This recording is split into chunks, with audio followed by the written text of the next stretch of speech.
Some debts ain't paid with coin, and they sure as hell ain't settled with a simple thank you. That morning, when Orrin Vance caught sight of a dark trail cutting across the salt flats, like the earth itself had been split open and left to bleed, he knew he had just two choices. He could ride on, same as any sensible man would, or he could follow that trail and find out what kind of fate waited at the end of it. He chose the second. Later on, he'd come to understand that choice would cost him everything he thought he was and turn him into something he never saw coming. Up ahead, two Apache women came into view. One lay sprawled across the burning sand, bleeding out slow and steady.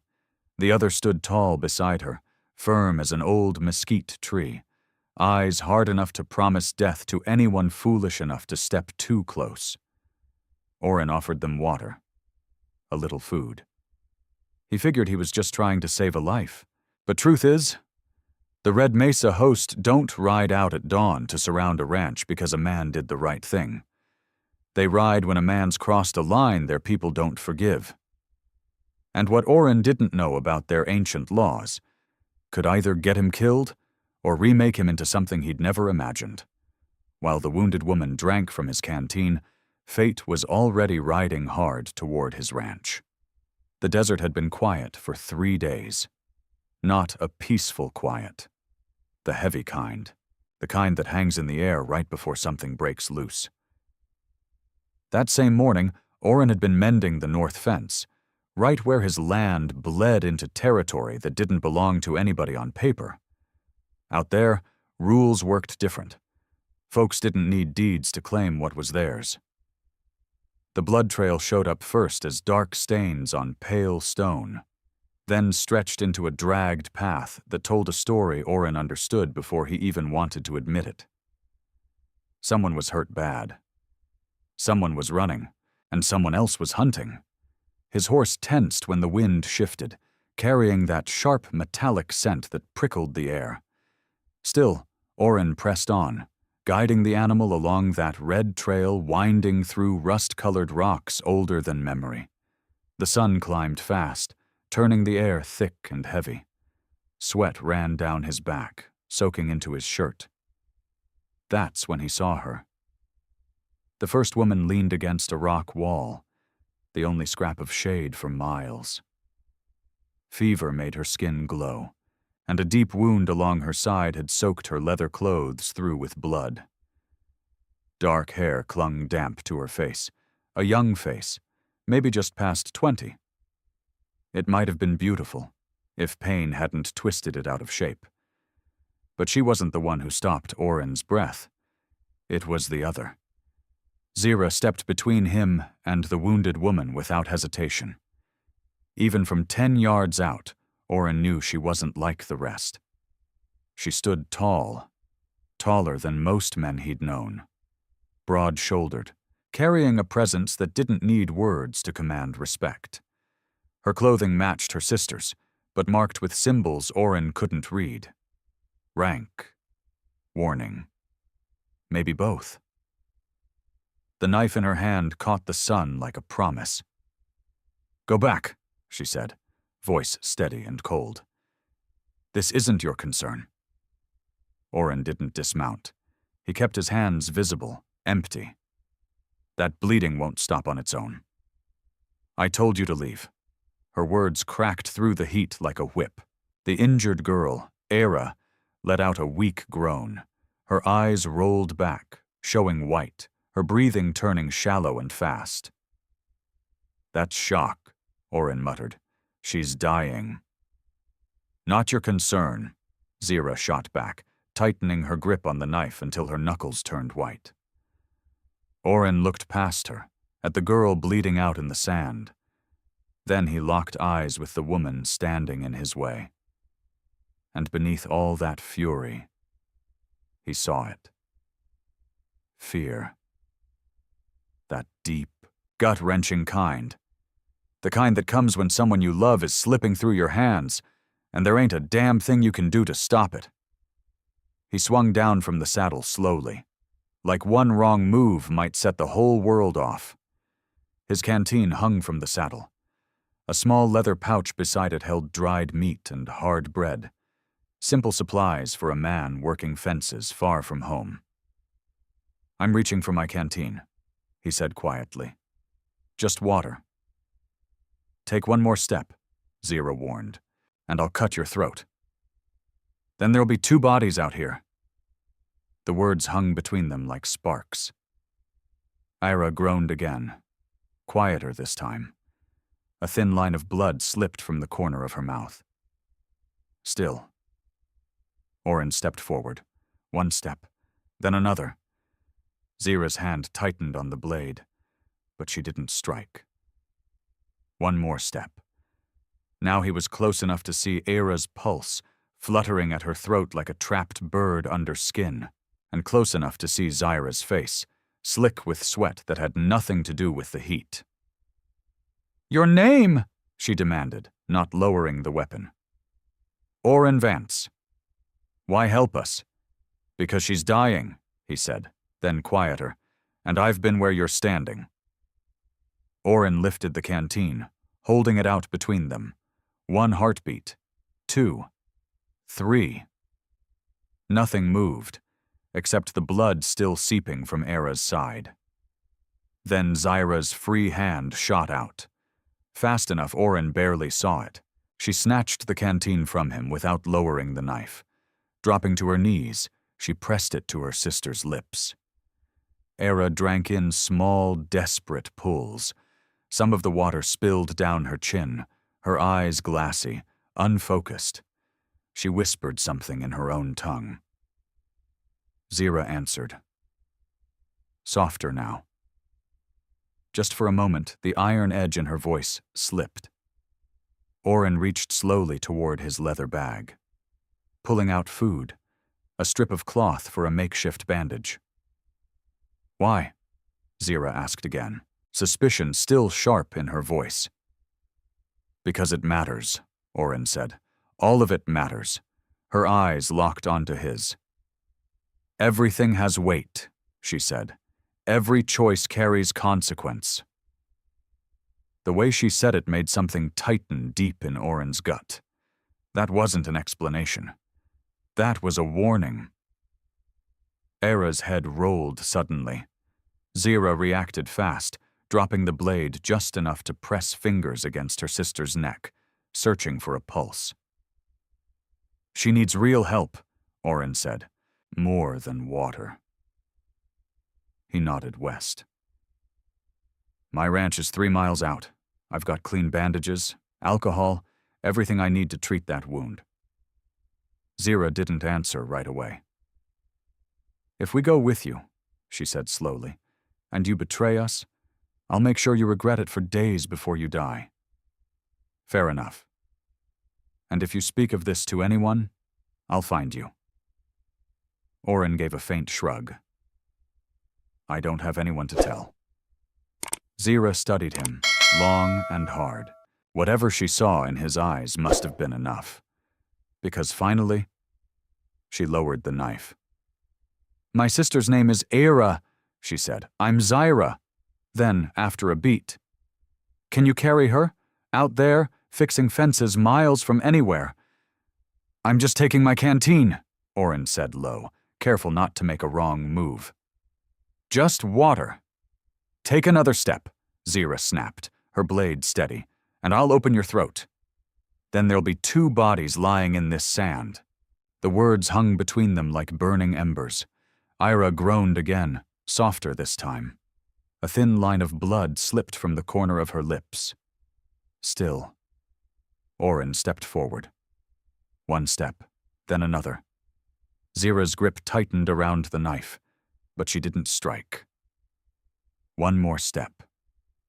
Now he was close enough to see the faint pulse trembling at Ira's neck, fluttering like a trapped bird beneath her skin, and close enough to see Zira's face, slick with sweat that had nothing to do with the heat. "Your name," she demanded, never lowering the blade. "Oren Vance." "Why help us?" "Because she's dying," he said, then quieter. "And I've stood where you're standing." Oren lifted the canteen, holding it out between them. 1 heartbeat, 2, 3. Nothing moved, except the blood still spilling from Era's side. Then Zira's free hand shot forward. Fast enough Orin barely caught it. She snatched the canteen from him without lowering the knife. Dropping beside her sister, she pressed it to Era's pale lips. Era drank in weak, broken swallows. Some of the water spilled down her chin.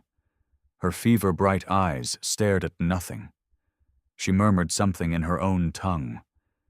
Zira answered her in the same language. Softer now.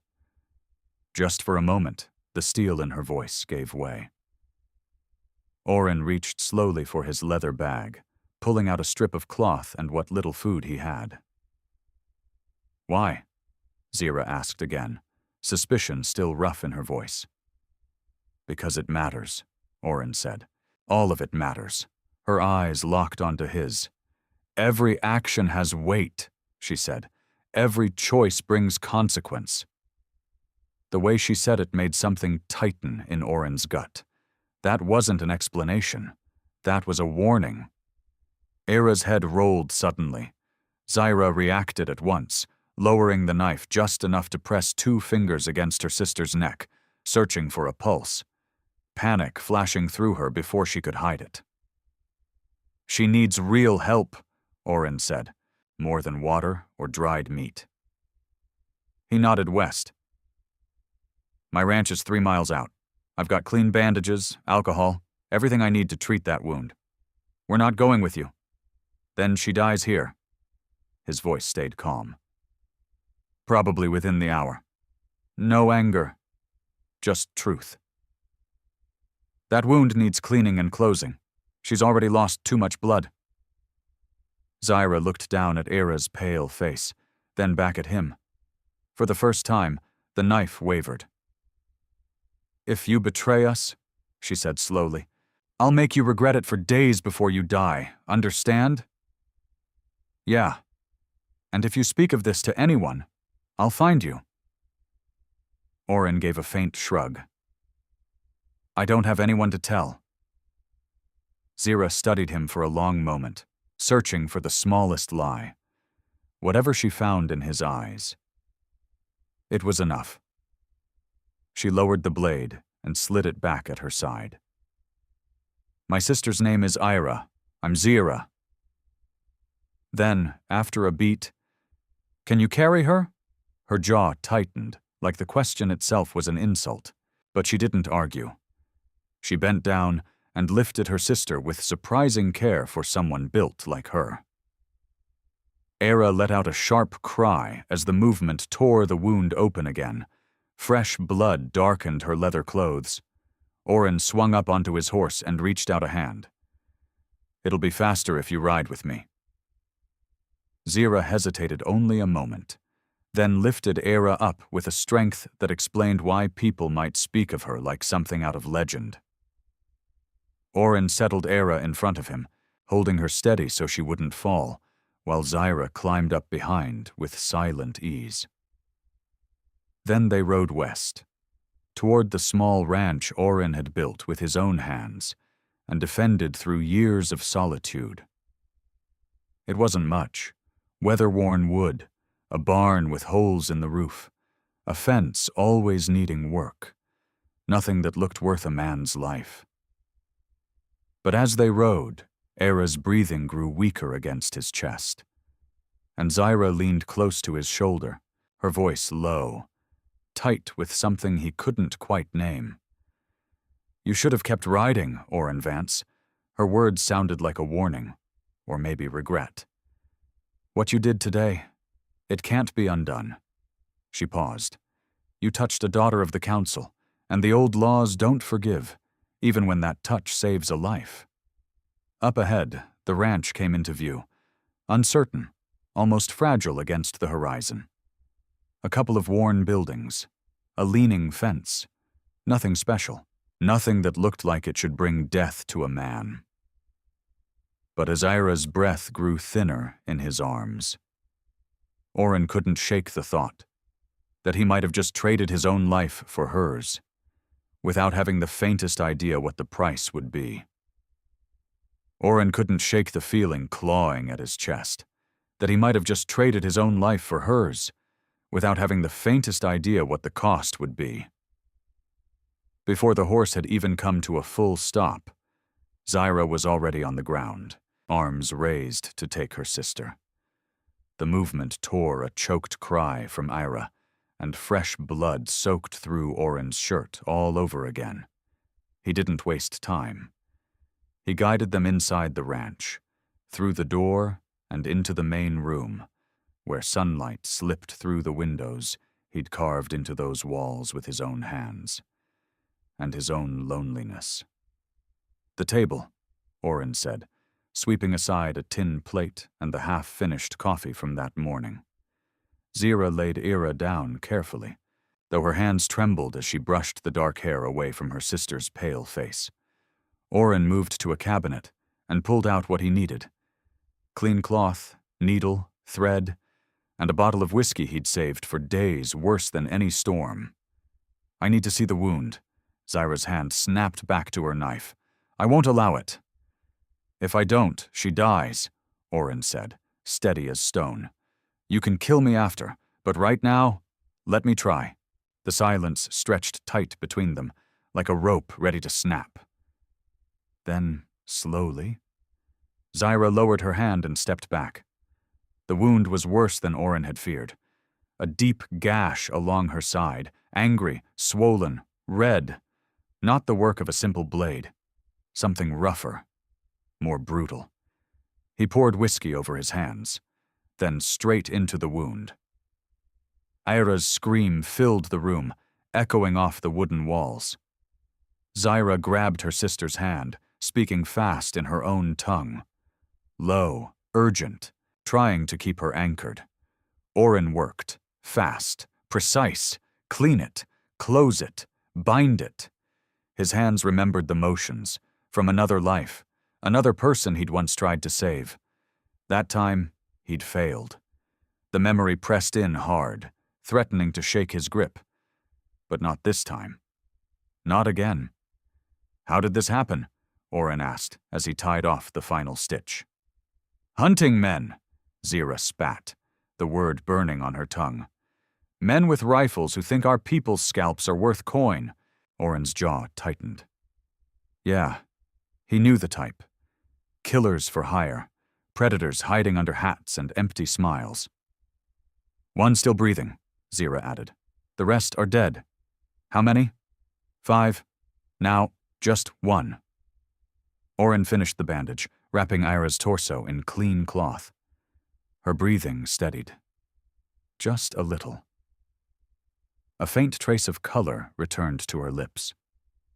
Not much, but enough to believe she might make it through the night. He washed the blood from his hands in a basin of water, the red swirling away. "The man following you," Oren said. "What does he want?" Zyra's voice dropped. "The same as all his kind, a death to prove himself." Then, quieter, and something more. "Fame." Oren looked up. "Fame. He thinks he killed the daughter of the spiritual leader." Oren's hands stilled in the water. "The leader's daughter?" Zyra met his gaze, her eyes heavy as stone. "Both of us are." Silence fell hard. "You understand now?" she said. "You know what you've done by touching her?" Oren didn't answer. "You should have left us in the desert," Zyra went on. "Should have ridden on, forgotten you ever saw us." She turned to the window, staring out at the endless stretch of desert. Too quiet. Way too quiet. "Our people follow laws older than this land," she said softly. "Sacred laws, meant to protect the blood of the council." She paused. "No outsider can touch a daughter of the council. Not to harm, not to help." Oren let out a slow breath. "That sounds like madness." "It's tradition." In the reflection of the glass, Zyra's face looked worn, haunted by something deeper than fear. "When our father learns what happened," she said, her voice heavy, "he will come." A beat. And he won't come alone. Her words carried weight. He'll bring everyone, every warrior who can ride, every bow that can be drawn, every oath that binds us. Then she turned back to him. You saved my sister's life, but by our laws, you broke a sacred boundary. The words fell heavy between them. The council will decide your fate. Oren looked at Era, fragile on the table, her chest rising and falling in slow, shallow breaths. Would you have rather I let her die? He asked. Zyra lowered her gaze. I would have rather you never found us. Her voice cracked, just barely. Because now you'll pay for your kindness, and I can't stop what's coming. The sun dipped low behind the horizon, painting the land in deep copper tones. Oren stepped beside her at the window and looked out across the desert. All at once, the land felt too big and too small at the same time. Somewhere out there, a hunter was following a trail of blood straight to his door, and far beyond that, a father believed he was mourning the death of both his daughters, never knowing they were still alive. How much time? Oren asked quietly. The hunter reaches us at dawn, Zyra said. Then, after a pause, my people ride faster than you think, when one of our own is in danger. Her fingers tightened around the window frame. 2 days, maybe 3. She drew a slow breath. And when they come, they'll surround this place. How many? Zyra looked straight at him. 700. Maybe more. She shook her head slightly. That's how many come for one daughter.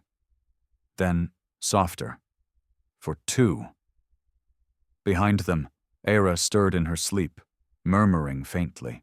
Zyra rushed to her side at once, checking the bandages with a tenderness that didn't match the steel she'd shown before.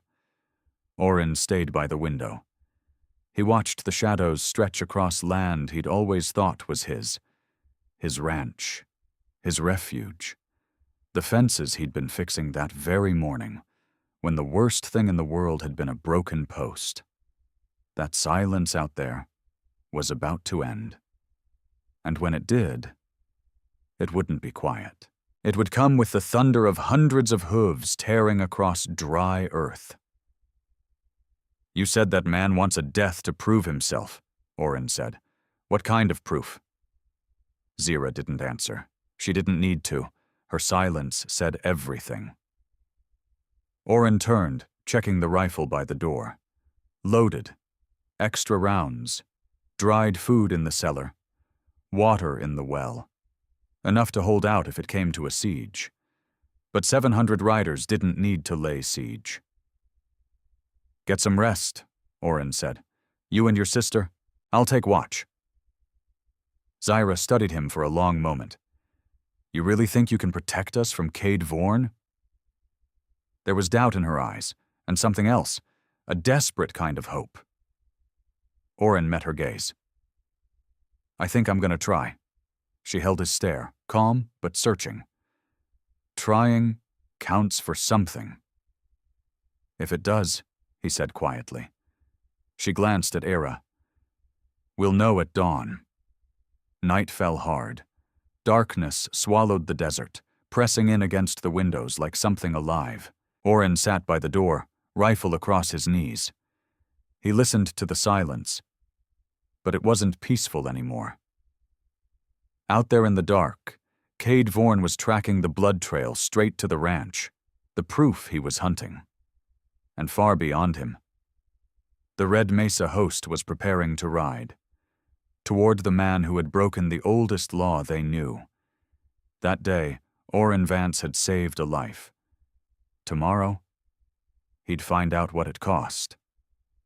Dawn came wrong, gray, crooked, heavy. Oren felt it before he saw it. That pressure in the air, the same kind that comes just before a storm breaks, or violence erupts. He'd fallen asleep in the chair, despite swearing he wouldn't. When he opened his eyes, his neck ached. And the first thing he saw, Zyra at the east window, knife in hand. "He's here," she whispered. Oren stood without a sound and moved to the opposite side. The land looked empty. Too empty. But Oren knew better. The desert lied. It had taught him that lesson the hard way. Then he saw it. A rider. About 400 yards out, circling slow. Watching the ranch. Studying it, like a coyote waiting for the right moment to strike. "Cade Vorn," Zyra murmured, her voice thick with hate. "He killed my sister's horse to make her run, then hunted her like an animal before shooting her." Oren kept his eyes locked on the man in the distance. "He came alone." Zyra paused, then added, her voice colder. "The others didn't approve of what he did, so he killed them too." Oren took that in without a word. A man who'd kill his own partners. That wasn't just dangerous. That was a man with no line left to cross. A man like that didn't scare easy, and didn't stop for anything. Out in the open, Cade Vorn rode a little closer, then stopped just beyond rifle range. The game had begun. He was lean, sunburned down to the bone, a face carved by years of violence. His clothes were worn thin, hat pulled low enough to hide most of his eyes. When he shouted, his voice cracked through the desert like a whip. "The women in there, I know you can hear me." Silence followed. "You killed my men," he went on. "Guess that counts for something."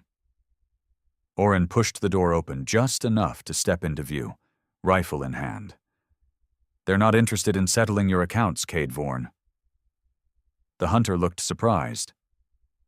"Well now, didn't know they had help." A faint smile crept onto his lips. "So you're the rancher." "I'm the man telling you to turn around and leave."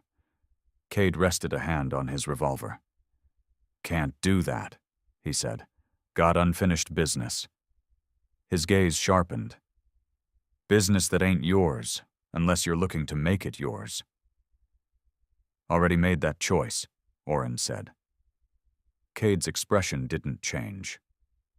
"That's a shame." His eyes were as cold as the steel at his hip. What happened next happened faster than a blink. Cade drew and fired in one motion. Oren dropped back behind the doorframe just in time. The bullet splintered wood right where his head had been. He fired back instantly. His shot kicked up dirt behind Cade's horse, forcing it to rear and pivot. Zyra appeared beside him like a shadow. "He'll circle around," she said. "Try to come in from behind." "No back door," Oren replied. "Then he'll go for the windows, or wait us out." Oren turned and rushed to the table. Ira had woken from the gunfire, her eyes wide with fear. Zyra spoke to her quickly in their language. Ira answered in a faint whisper, then slipped back into darkness.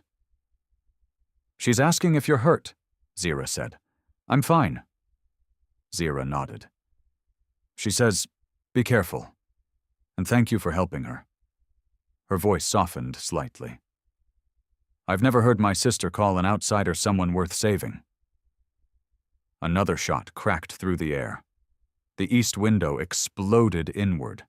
Glass shattered across the room. Oren hit the floor. Outside, Cade was moving, shifting positions, testing angles, like a predator studying its prey. "How much ammo?" Zyra asked. "Enough for a fight," Oren said. "Not enough for a war." Zyra drew a slow breath. "Then we end this fast." Oren looked at her. "You got a plan?" "I can move without him seeing me. I can reach him." "No." Oren shook his head immediately. "He'll kill you before you get close." Zyra's eyes flashed with anger. "I'm not helpless." She straightened slightly. "I'm a warrior. I learned to move like wind through grass since I was a child." "I don't doubt that," Oren said, "but that's exactly what he's expecting." Zyra stared at him. Then tell me what you propose. Oren hesitated. No option felt right. Finally, we make him think we're cornered, he said. Make him believe he's winning. He glanced towards the door. We let him come closer, and when he does, we hit him together. Zira studied him carefully. You trust me to fight beside you? Oren gave a faint, dry shrug. Don't have much of a choice. Something shifted in her expression. Not quite trust, but close. She moved toward the back of the ranch, silent as dusk. Oren returned to the door. The silence settled again. Heavy. They needed Cade to believe they were afraid. Trapped. Running out of options. Minutes passed. Then Cade's voice rang out again. You're running out of choices in there. A beat. How about we make a deal? Oren said nothing. Through a narrow crack in the door, he watched. Cade had moved closer now, maybe 200 yards out, advancing slow and careful, like a fox sniffing for a trap. Hand over what I came for, the hunter called, and I'll let you walk away. Oren didn't answer. His finger rested steady on the trigger. I got all day, Cade shouted. A pause. You don't. Sooner or later you'll need water from that well, Cade Vorn called out. And sooner or later, you'll have to step outside. About 150 yards. Oren could have taken the shot right then, but it had to count. He couldn't risk wounding the man, leaving him alive, meaner, and even more dangerous. The moment was closing in. Last chance, Cade shouted, his horse stepping up onto a low rise outlined in the gray light of dawn. Walk out in peace. He never finished. Zira came through the window like lightning. Glass was still falling when she hit the ground, rolling forward, already closing the distance, fast as a thrown blade. Cade swung his revolver toward her, but Oren fired first. The bullet struck Cade's shoulder, spinning him in the saddle like he'd been hit by an unseen force. He hit the ground hard. Zira was on him before he could breathe. Her knife came down with brutal precision, driving deep into his other arm, cutting so clean and deep the revolver dropped from his hand instantly. Cade screamed, dragging himself backward, leaving a thick trail of blood in the dirt. Stop! Don't kill him! Oren shouted, running toward them. Zira stood over the hunter, blade raised, muscles tight, one heartbeat away from driving it home. He would have slit our throats like animals. I know, Oren said, breath steady. But if he dies here, questions start. People come. He lifted the rifle, sighting straight at Cade's head. If he lives, he rides out humiliated, bleeding, but alive. He stepped closer. And he tells everyone you're under my protection. Cade spat blood, grinning through it. Your protection means nothing, he rasped. You're dead, rancher. He jerked his chin toward the house. Both of you are, when the Apache find out you hid their daughters. Oren pressed the rifle barrel closer to his forehead. Tell me what they'll do. Cade's eyes shifted, realization flickering. The rancher didn't know. You got no idea what you've done.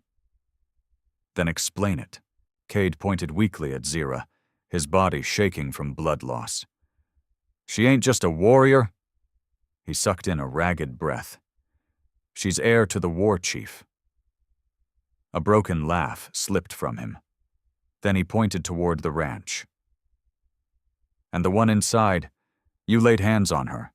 That girl's promised to the council. Sacred vessel. Untouchable. He coughed, blood spilling from his lips. And you touched her, stitched her up like she was just another woman. A cold weight settled deep in Oren's chest. Zira's face went still. Stone. Unreadable. 700 riders, Cade went on. Maybe more. That's what they'll send. He bared blood-stained teeth. They'll surround this place, and they won't leave till they judge you by their law." A bitter chuckle followed. "I would have made it quick." His eyes gleamed dark. "They won't." Oren stepped back, lowering the rifle just slightly. "Get on your horse." Cade blinked, surprised. "Ride until you can't see my land anymore. If you come back." I finish what she started. Cade struggled to his feet, clutching his ruined shoulder. Step by step, he staggered to his horse, hauled himself up with effort. Before he turned away, he looked back one last time. "They're already coming," he said, spitting blood into the dirt. "The spiritual leader will know the moment you touched her." He shook his head slowly. "Some things you don't undo." He kicked the horse. It bolted, leaving a trail of red drops behind. "Some debts always get paid," he muttered, disappearing into the dust. Silence fell again. Oren and Zyra stood there, unmoving, watching the hunter fade into the distance. The morning stayed cold, even as the sun touched the sand. Finally, Zyra spoke, her voice hollow. "He's right." She drew a slow breath. "They will come. And when they do, there's nothing I can say to change what must happen." Oren looked at her. What must happen? Zyra met his gaze, like she was seeing him for the first time. "They'll place you in the center of the Red Mesa host. My father will demand to know why you broke a sacred law." She paused. "And you'll have to answer." Her voice dropped. "For saving my sister's life." The words hung between them. No answer came. Only silence, thick and heavy. The rest of the day passed under that weight. Oren Vance boarded up the shattered window with planks torn from the barn. His hands worked on their own, steady and practiced, while his mind chased calculations that led nowhere. Inside, Zyra stayed close to Era, changing bandages, offering water, whispering soft words in her own tongue. Words Oren didn't understand, but he knew what they meant.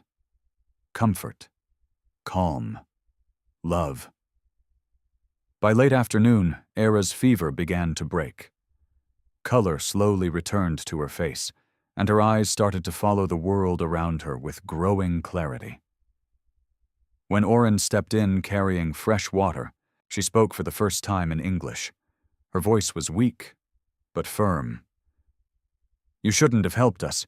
You should have thought of yourself." Oren set the jug down on the table. "I tried being selfish once," he said quietly. "Didn't work." He looked down at his hands. "Someone I loved was dying. I was too far away to help." He drew in a slow breath. "By the time I got there, it was too late." Silence settled between them. "I've carried that weight for years," he went on. "Wasn't about to pick up another." Era studied him, eyes far older than her young face. "So you traded one burden for another," she said softly. "My life. For yours." Oren gave a faint shake of his head. "Maybe it won't end that way." Era looked at him with quiet sadness. "It will." There was no anger in her voice, only certainty. "My father follows the old ways. He cannot turn from them. To do so would mean abandoning everything our people have protected." Zyra stepped closer, placing a hand on her sister's shoulder. "Rest. Save your strength." But Era didn't stop. "There's something you need to understand, Oren Vance. Something about why so many will come." "Your father is the spiritual leader," Oren said. Era shook her head slowly. "No, you don't understand." She pushed herself up slightly, despite Zyra's protest. "I'm not just his daughter." Her eyes held something ancient, something heavy. "I am the chosen vessel, the one meant to carry the sacred knowledge, the one who will read the old signs and guide our people when he's gone." Orin blinked. So, you're like a priestess? More than that, she whispered. I am the bridge between my people and what came before us. Her gaze dropped to the bandages wrapped around her body. My body is considered sacred ground. No outsider has touched me since I was marked at 7 years old. She looked back at him. Until now, the words settled over Orin like a shadow. So when I stitched your wound, Era nodded. You committed the gravest violation our law recognizes. Your intentions don't matter. The law does not distinguish between harm and help when sacred boundaries are crossed. Zyra looked away, her shoulders tight. I tried to stop him, she murmured. I put a blade to his throat. Era turned her eyes to her sister, soft now. And still, you let him help me, because I knew if he didn't, you would die. Because you chose my life over the law. The two sisters held each other's gaze. Something heavy passed between them, unspoken, but understood. The council will punish us both, Zyra said at last, her voice low but steady. They have to. She lowered her eyes. If they don't, everything our people believe in begins to break. Orin stood and walked to the window.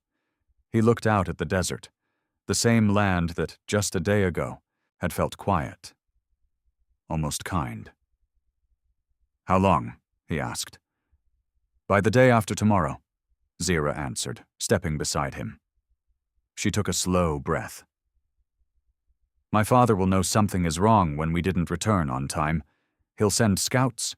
Her eyes stayed fixed on the horizon. They'll have already found the bodies of Cade Vorn's men. They'll follow the trail, straight here. Her voice carried a quiet certainty. And when they arrive, they'll surround this ranch. She paused. Every warrior within 3 days' ride will answer the call. Her reflection in the glass looked like someone carrying a weight too heavy to set down.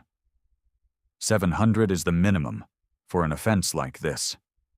Her voice broke just slightly. But they won't come for one daughter. A breath. They'll come for 2. She swallowed hard. For the future spiritual guide and the future war chief.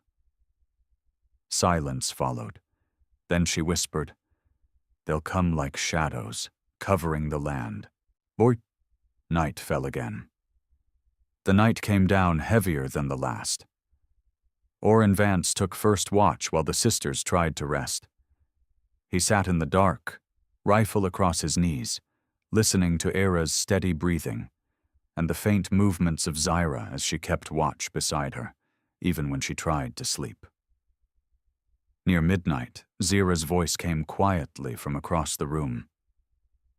Why do you live out here, alone? Orin didn't take his eyes off the window. Felt safer than living around people. Silence followed, and for a long time, it had been. He thought about the years he'd chosen solitude. It had been quiet. Then he gave a bitter half-smile. Now I'm starting to think quiet might have just been another word for empty. Zyra stayed silent for a few seconds. When they come, you could run, she said at last, her tone serious. Get on your horse and leave before they arrive. They won't follow. This is between us and them. Orin shifted slightly in his chair. That what you want me to do? Zyra shook her head. What I want doesn't matter. What has to happen, will happen. Orin let out a slow breath. Then I'll stay. He lifted one eyebrow faintly. Figure I've come this far. Might as well see how it ends. Zyra studied him. You'll die for us. You understand that? Orin shrugged. Maybe. Then, quieter. Or maybe something happens none of us can see coming. Zyra moved closer and sat across from him in the dim light, her features barely visible. You're either very brave or very foolish. Orin let out a low chuckle. I've been called both.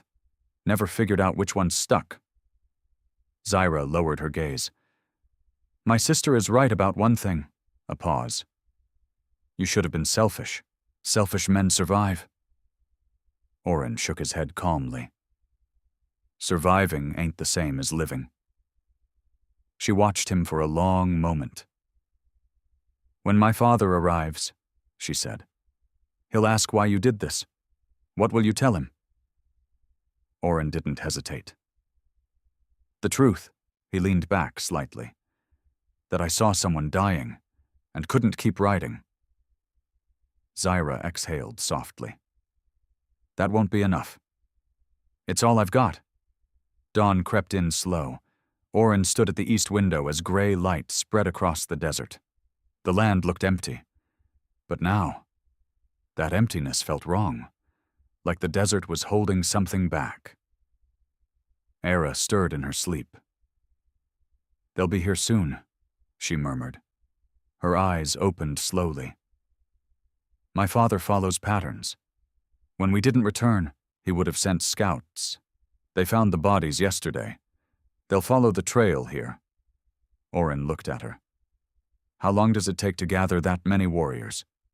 Era gave a faint shake of her head. They don't need to gather. Her eyes held his with quiet sadness. The council meets in cycles. When we left, more than 500 were already assembled for seasonal deliberations. She drew a shallow breath. My father will have sent word to the nearby camps. They'll ride through the night. Orin turned back towards the horizon, and then he felt it. That weight in the air, like the land itself was holding its breath. At first, nothing. Then, a shape, a rider on the far ridge, then another, then 10 more. They're coming, Orin whispered. Zyra stepped beside him, her breath catching. The ridge began to fill with riders. Then the line broke. They came down the hills like a flood, hundreds of mounted warriors, their horses painted with ceremonial markings, weapons catching the first light of dawn. They moved in perfect formation, disciplined, purposeful. 700, maybe more, exactly as Zyra had said, exactly as the old laws demanded, and every one of them was riding toward Orin Vance's ranch. They came in silence, a silence far more terrifying than any war cry. The Red Mesa host formed circles around the ranch, one after another, with near military precision. No one charged.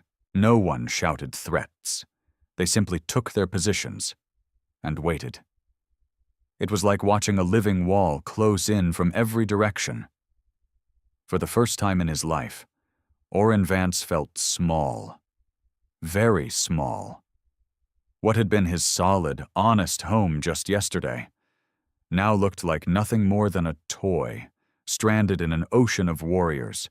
His fences, his walls, everything he'd built with his own hands meant nothing against the ancient force now surrounding him. From within those circles, a single rider stepped forward. An older man. His hair, nearly silver, fell to his shoulders. His skin, weathered by sun and wind, spoke of a lifetime spent making hard decisions. He wore no war paint, carried no visible weapon, but the authority he carried weighed heavier than any blade. My father, Zyra whispered. The old man brought his horse to a halt about 10 yards from the door.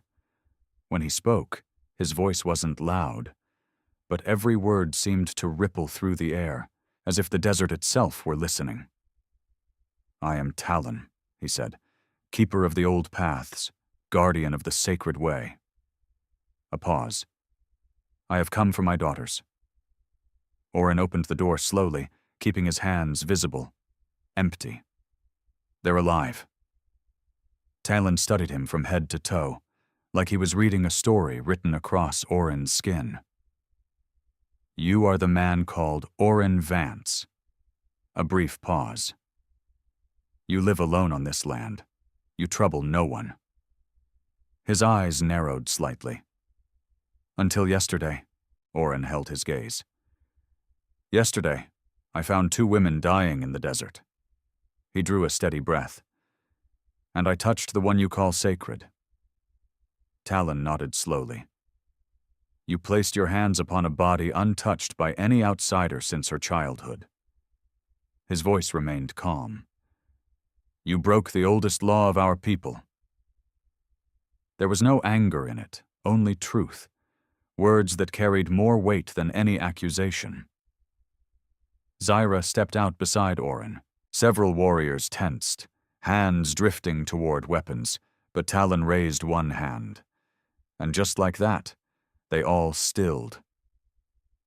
Father, Zyra's voice trembled slightly. He saved Era's life. Without him? I know, Talon said gently, cutting her off. For a brief moment, something softer crossed his face as he looked at her. I know what happened. Then his expression hardened again. And I know what must happen now. At that moment, Era appeared in the doorway. She was weak, but standing. When the warriors saw her alive, a murmur swept through them, like wind through tall grass.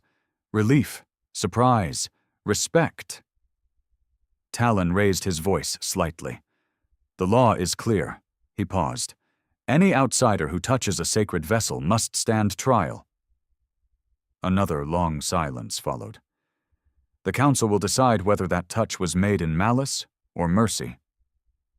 The air grew heavy. But either way, a debt must be answered. Oren swallowed. You brought 700 warriors to judge one man? For a brief second, something flickered in Talon's eyes, almost a smile. Almost. We brought 700, he said, because the law demands it. He gestured toward the vast circle surrounding the ranch. When a sacred vessel is violated, we show the world that our traditions still stand, that our daughters are protected. His gaze locked onto Oren again. This is not only judgment. It is a demonstration. A test that we are still strong enough to uphold our laws. He paused, even when those laws bring us no joy. Oren felt his throat go dry. And if I refuse? Talon didn't raise his voice. In fact, his tone softened. Then we remain here. He glanced at the circle. And it will not break. His eyes returned to Oren. No one enters. No one leaves. No one enters. No one leaves. Talon's gaze drifted calmly over the ranch. Sooner or later, thirst, hunger, or time will force you to accept. Then, more softly, there is no escape, only the choice of how you face what has already begun. Oren looked around. He saw young faces, hungry for glory, others worn down by years of war, women whose eyes seemed to look past him, as if they weren't seeing the man, but the fate waiting for him. Every one of them was waiting for his answer. At last, Oren spoke. What happens if I go with you? Talon answered without hesitation. You will stand before the council. You will speak the truth. He drew a slow breath. The elders will deliberate and decide whether your offense demands your death, or if there is another way to restore balance. Oren frowned. What other way? The old man shook his head. That is not for me to say. Wisdom belongs to the council. A pause. I only serve. Era stepped forward, unsteady, but determined. Father, he acted with honor. Without him, I would be nothing but bones in the desert. Talon looked at her, and for a moment, just a moment, something softened. I know, my daughter, but it faded just as quickly. Honor does not erase the violation. The law exists for reasons deeper than a single life. His eyes returned to Oren. Will you come of your own will, or must we take you? The sun burned overhead now. Sweat ran down Oren's back. His rifle sat inside the house, loaded, ready. But what was one rifle against 700 riders? And deep down, Oren knew something else. They hadn't come out of hatred. They had come because they loved their daughters, enough to move an army, because their laws were older than any nation he knew. That kind of love, even when twisted by tradition, deserved more than bullets. Oren spoke slowly. I'll go. Zira grabbed his arm. You don't have to. Oren shook his head gently. Yeah, I do. He looked at her, then at Ira, and finally, at Talon. Yesterday I made a choice. A breath. Now I need to find out what it costs. Talon nodded once. That is courage. And it will matter when judgment comes. 4 warriors stepped forward, the stone wardens. They didn't bind him, didn't shove him, but their presence made one thing clear. There was no turning back. They led him toward the center of the great circle. The ranks of the Red Mesa host parted, forming a passage between still, silent bodies. At the heart of it all lay an open space, nothing but sun and sand.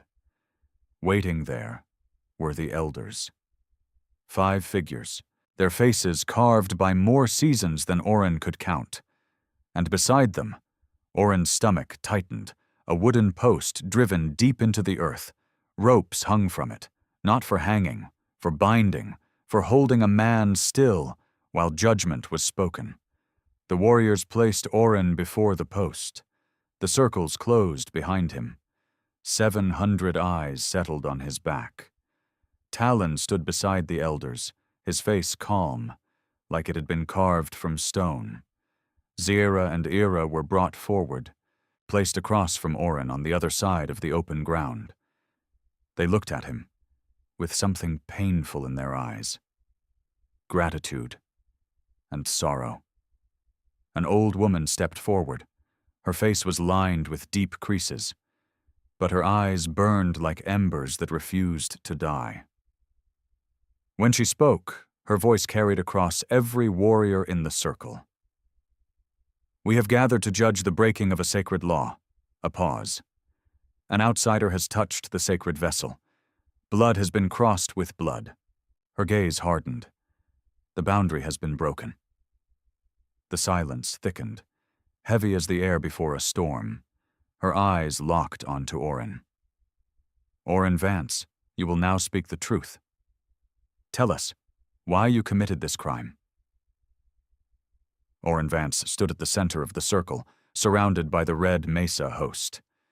He could feel every gaze pressing down on him, like weight against his skin. The sun burned mercilessly overhead, sweat running down his face, mixing with dust. When he spoke, his voice held steady, even as fear coiled inside him like a snake. I found them in the desert. He drew a slow breath. One was bleeding out. The other was trying to save her with nothing but her courage and a knife. He lifted his eyes to the elder woman. I gave them water. I offered help. And when that wasn't enough, I took them back to my ranch. A pause. I closed the wound that would have killed Ira. The old woman tilted her head slightly. You knew they were Apache. It wasn't a question. Oren didn't hesitate. I knew someone was dying. That's all that mattered. They told you who they were? What they represented? Not until later, Oren said. By then, it was already done. Another elder stepped forward. Drogan. His body was marked with scars, old ones, etched deep across his chest and arms like stories carved into flesh. You could have left them there, he said. You could have ridden on. Why didn't you? Oren hesitated, searching for words that might bridge 2 worlds that had never met. Years ago, he said finally, Someone I loved died, while I was too far away to help. He looked down for a moment. I carry that memory every day. His voice tightened. And when I saw Era bleeding in the sand, I saw that moment again. A breath. That moment where doing nothing becomes something you can never forget. Drogon frowned. So it wasn't mercy, he said. It was guilt. Oren nodded slowly. Maybe it started that way. He looked toward Era. But when I cleaned her wound, when I stitched her skin, he lifted his gaze again. It stopped being about me. It became about her.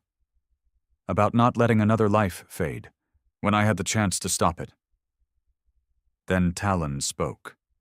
His voice was calm, deep.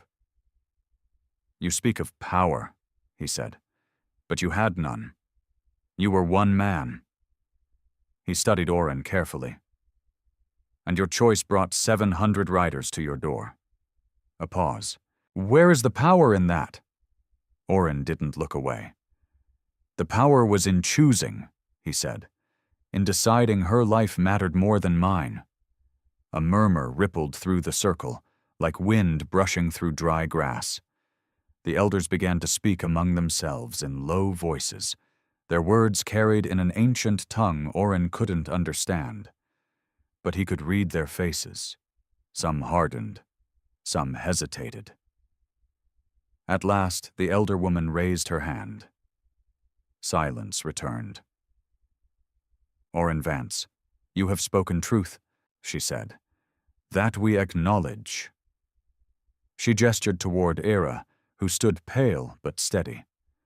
But truth doesn't erase the violation. Her voice grew stronger. The law that protects the sacred vessels exists for reasons beyond a single life. It ensures they remain untouched, free from the stain of the outside world. Her eyes sharpened. They are pure channels of the wisdom that guides our people. Then her gaze fixed back on him. When you touched her, you broke that protection. Oren lowered his head slightly. I understand. The elder woman studied him. Do you truly understand what you have taken from us? No. Her voice turned sharp. She was meant to enter the next stage of her path untouched, unmarked by any outsider. She pointed toward the bandage across Ira's body. Now she carries the mark of your hands on her flesh. Her voice cut deeper. The scar you made will remain. Each time she stands before the council, each time she calls upon the ancestors, that scar will remind us all that the sacred boundary was broken. Ira stepped forward, unsteady. A warrior moved to stop her, but she pushed past. That scar reminds me I'm alive, she said, her voice weak, but clear. Without him, there would be no sacred vessel. Only bones and dust. Silence, daughter, Talon said gently, but with a force that could not be defied. This judgment is not yours to carry. The elders resumed their debate, more intense this time. Oren caught fragments of tone, anger, doubt, compassion clashing against one another. Drogon argued one side. The elder woman held another. Talon stood between them, silent, like stone caught between two rivers. Then, the voices stopped. A decision had been made. Even the air seemed to still. The wind itself dared not move. The elder woman stepped forward again. Her voice carried the weight of generations. The council has deliberated. Your offense has been recognized. Your reasons have been understood. She paused. The silence grew heavy, almost solid. But understanding does not remove consequence. Her eyes held his. Two paths now stand before you. Her voice remained steady as the desert fell silent around them. The first is the traditional path. She gestured toward the wooden post planted deep in the earth, set deep in the center of the sand. Her hand pointed toward the post. You will be bound there. The father of the sacred vessel will pass judgment with his own hand. A brief pause. Quick, final, absolute. Oren's heart tightened in his chest. His throat went dry, like the sun had burned every drop of water out of him. And the second path? He asked, almost under his breath. The elder woman studied him, eyes that seemed to see past flesh and bone. The second path has not been walked in 3 generations. A murmur rose among the red mesa host, like a faint breeze across dry land. It is the path of the blood brother. She let the words settle.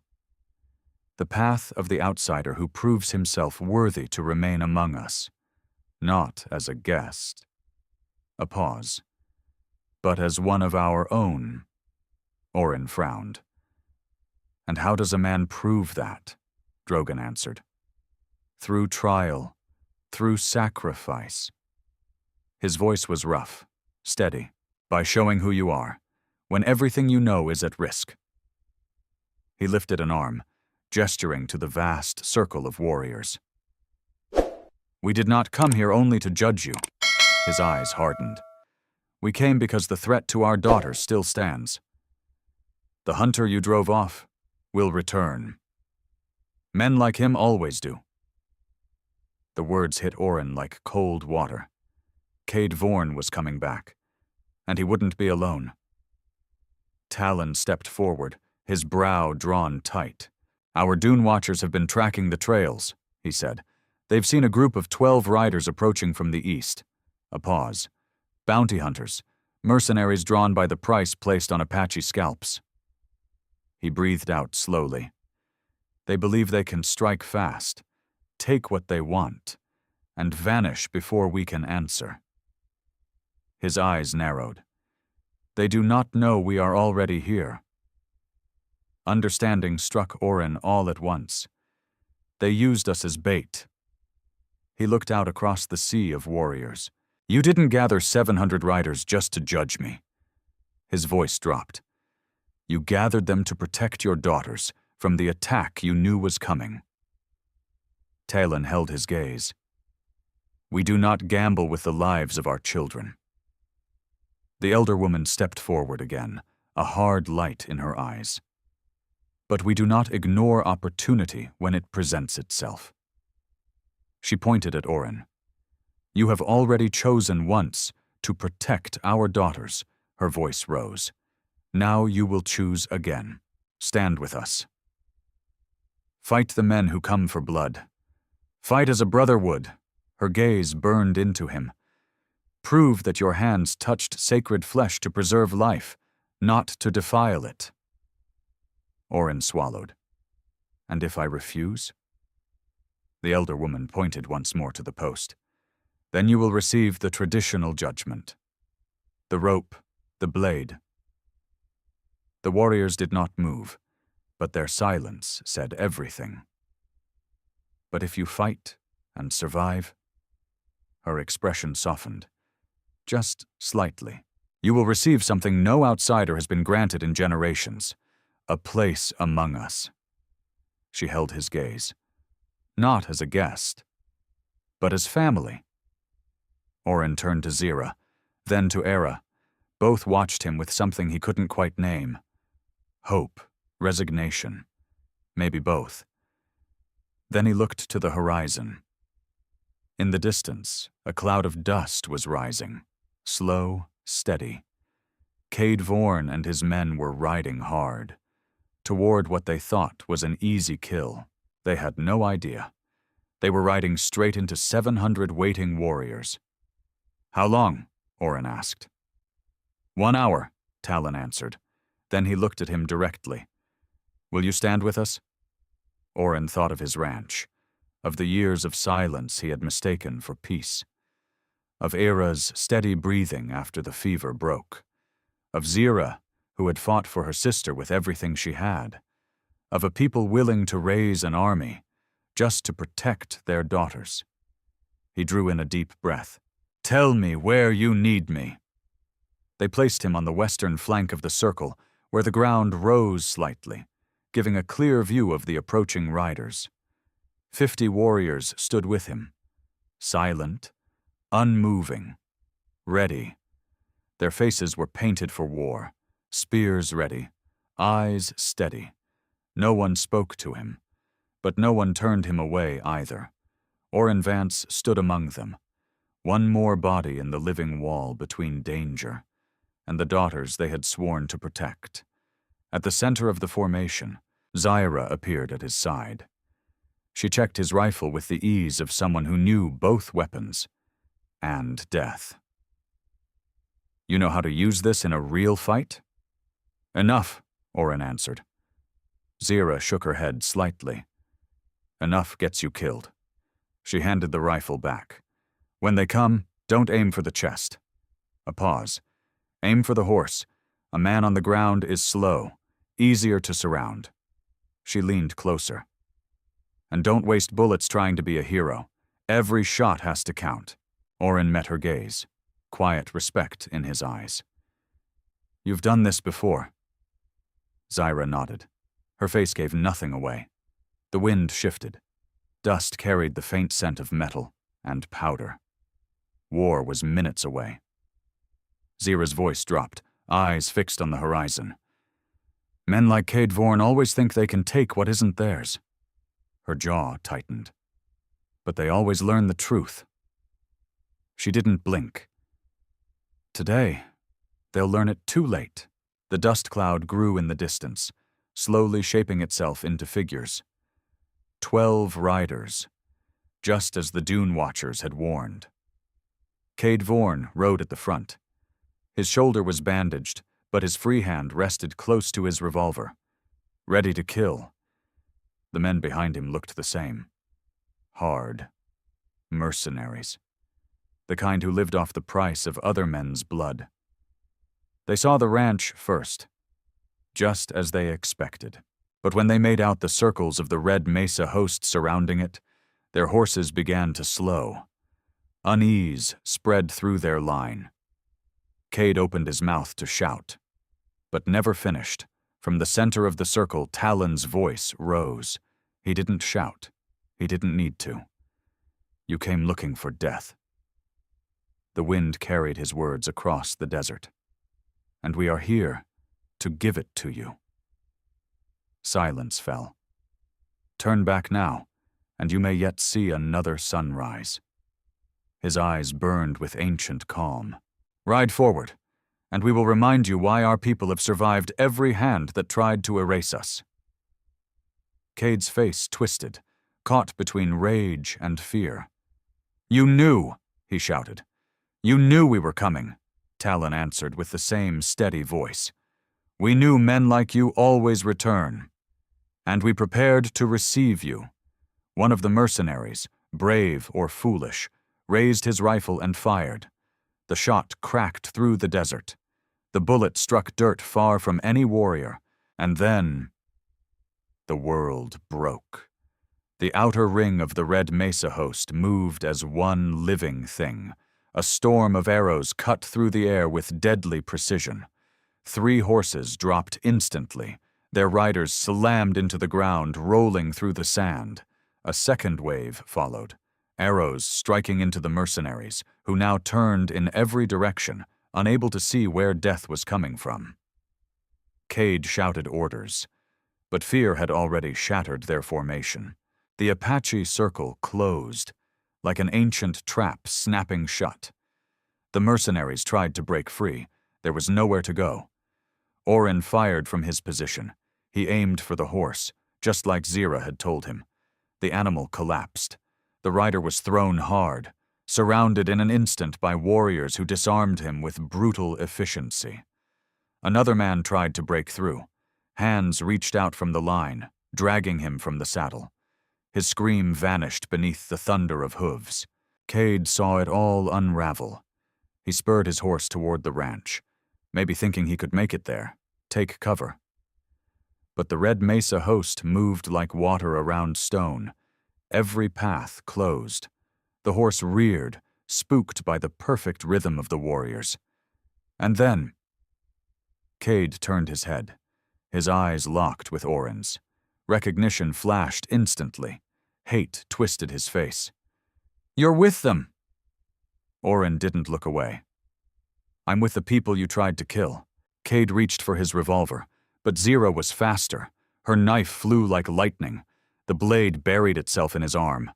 The revolver dropped into the dust. Cade screamed as his horse bolted beneath him. The warriors moved in fast, not to kill, to capture. They dragged Cade Vorn from the saddle, twisted his arms behind his back, bound him with the same precision they had used to bring down the others.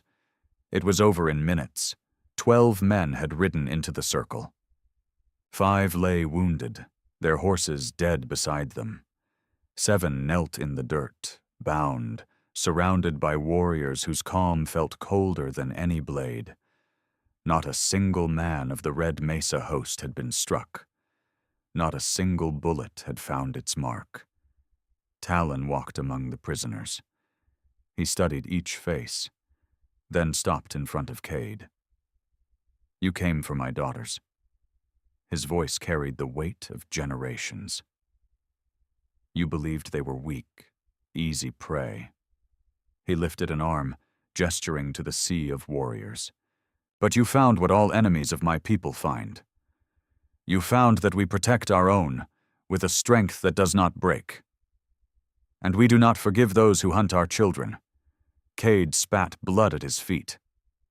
"You'll hang for this," he snarled, hatred thick in his voice. Talon said nothing. The wind carried red dust between them. The silence that followed was heavier than any threat. The battle was over, but the judgment was not. One of the mercenaries spoke, his voice shaking. "You're going to kill American citizens?" Talon turned toward him, his face carved from stone.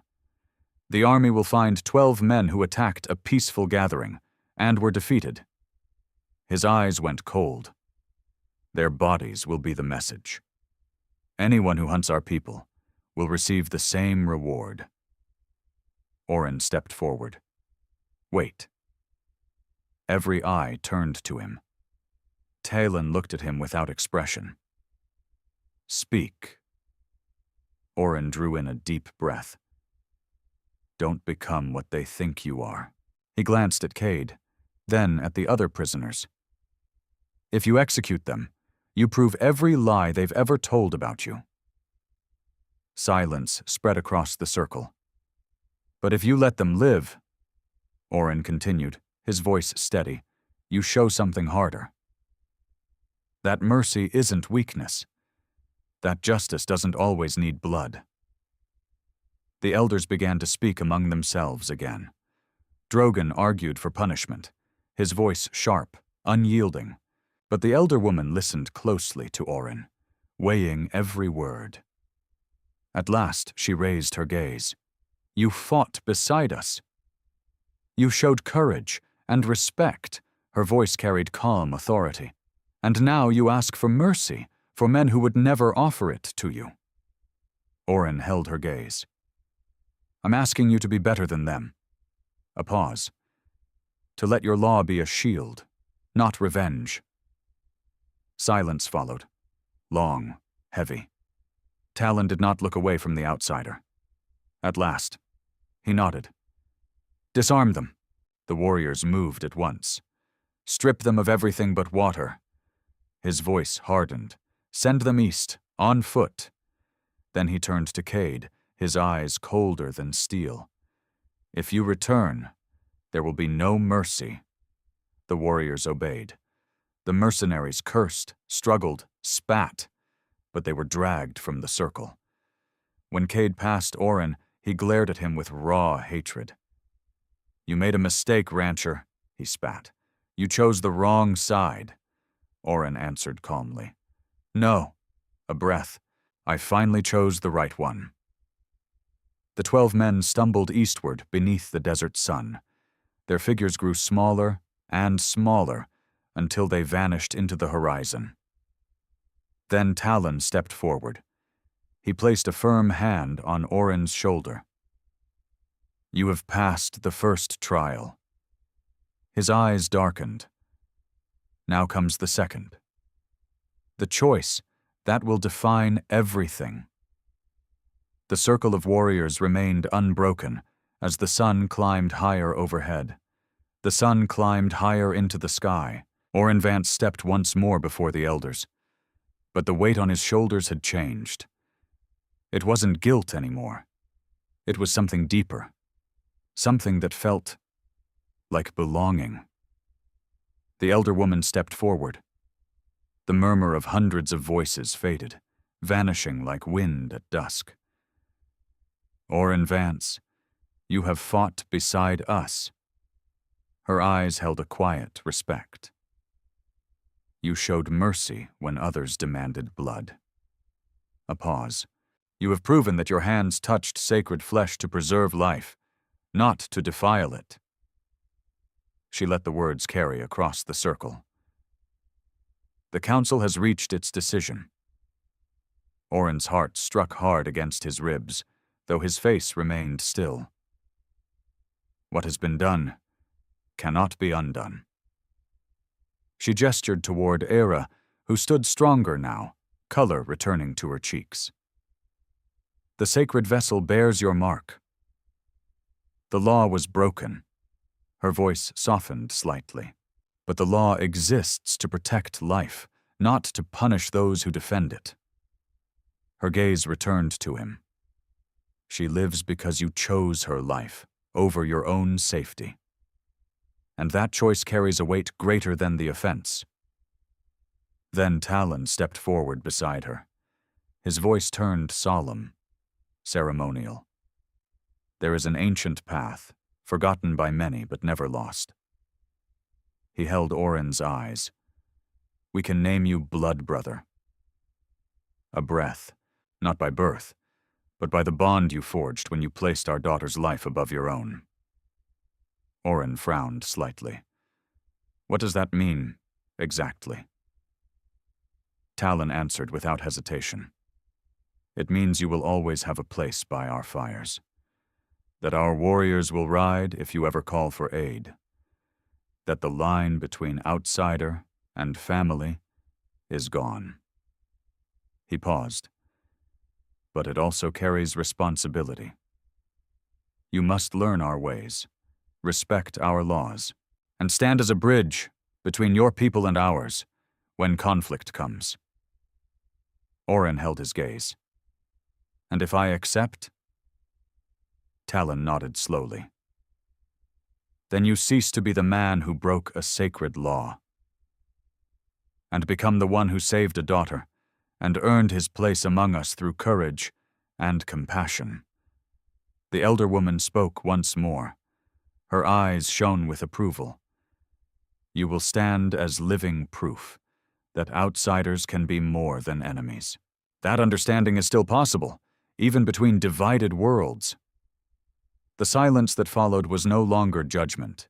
It was respect. For the first time, Orin felt the desert wind didn't belong to him alone. It belonged to the people who now stood around him. He looked out across the red mesa host. Young and old, men and women. 700 souls watching him in silence.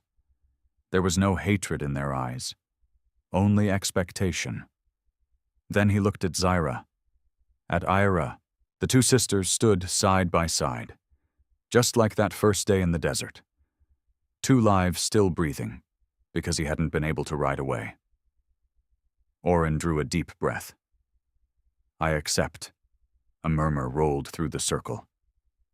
Not celebration. Recognition. The voices of the warriors rose together, a deep, ancient sound, like the wind before a storm. Talon stepped forward. He clasped Orin's forearm in the grip of equals. Then the warriors began to approach, one by one, each repeating the same gesture. A firm, unbroken bond. A silent acceptance settled over the circle.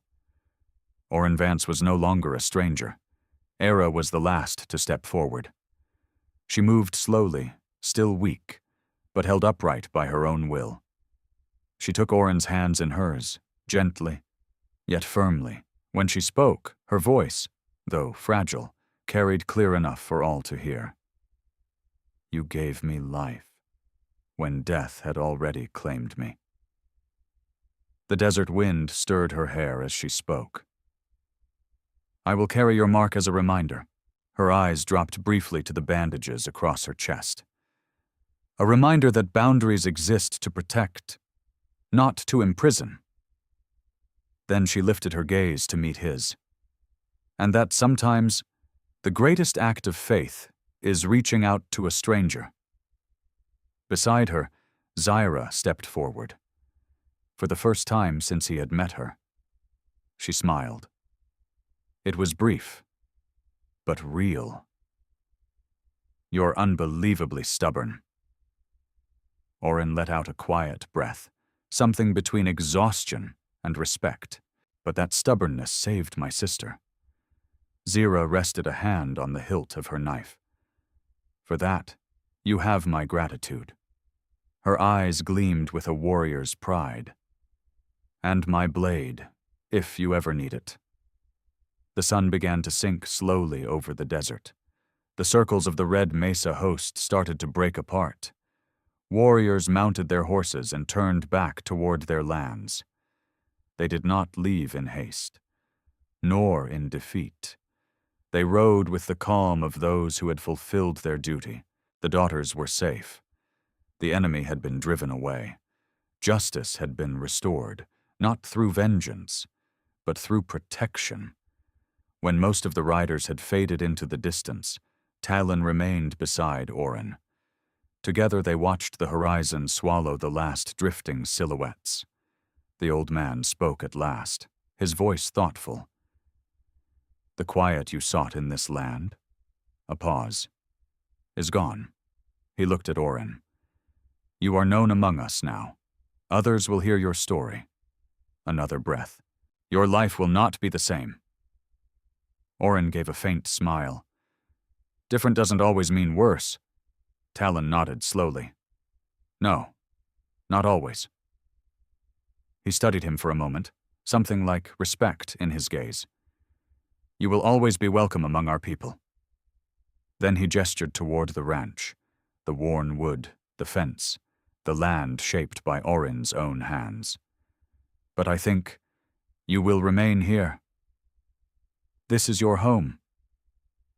Orrin looked at it, the house, the fence, the dry, stubborn land. Yeah, he said quietly.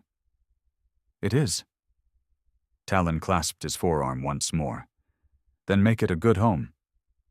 Strong walls, but open doors. His voice deepened. A place where any lost soul knows they can find help. He fell silent for a moment, then added, That is the burden of a blood brother. To be the outstretched hand. The bridge between worlds. The living proof that mercy is not weakness. With that, Talon turned and rode to join his daughters atop the ridge, and Orrin Vance was left alone, before his ranch. The desert fell quiet again. But it wasn't the same silence. The broken window still gaped open, the fence still needed mending, the scars of conflict still marked the ground. Nothing had changed. And yet, everything had. He had found 2 women dying in the sand. He could have ridden on. But he didn't. That choice had brought 700 warriors to his door. It had placed his life before judgment, and in the end, it had given him something he never knew he was missing. Purpose, connection, belonging, life. Orrin understood something then. Isolation wasn't safety. It was just another way of dying. Slower, quieter. He picked up his tools and walked toward the fence. The work was the same as always, but the man doing it was not. He was no longer just a rancher lost in the desert. He was a blood brother, a bridge between worlds, a man who had learned that sometimes the greatest risk is the only road to redemption. The sun dipped low, painting the land in red and gold. Shadows stretched across the ground that had witnessed judgment and mercy. As his hands worked the broken wood, Oren knew he would never forget this day. The day he chose life over law. Some debts are paid in gold, others in gratitude. But some debts are measured only by the person you become after you choose between safety and salvation. And Oren Vance had made his choice. He would carry it for the rest of his life, knowing that 700 warriors had not come to destroy him, but to witness the moment an outsider became family.